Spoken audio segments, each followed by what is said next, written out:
বঙ্গভূমিতে রেখো না দাসের এই মিনতি করি পদে সাধীদের মনের স্বাদ ঘটে যদি পড়ো না মধুহীন করো না তবে মনে নদী প্রবাসী দৈবের বসে জীব তারা যদি ঘাসে জীব তারা যদি ঘাসে জীবন রূপ তারা জীব তারা। হ্যাঁ, শ্রুতি মধুর লাগে শুনতে। বলো। জীব তারা যদি ঘাসে কে দেহ আকাশ হতে নাকি ক্ষেত তারা জন্মিলে মরিতে হবে অমরিকে কোথা কবে চিরস্থির কবে নেই খাইলে জীবন হবে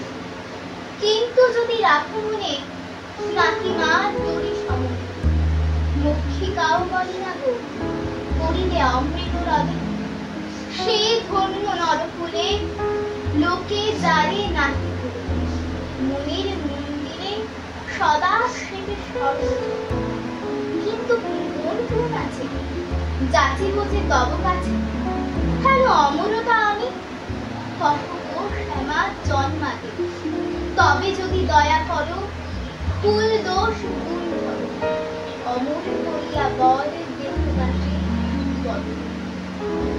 যেন স্মৃতি জলে মানুষে মা যত্ন মধুময় রস বসন্ত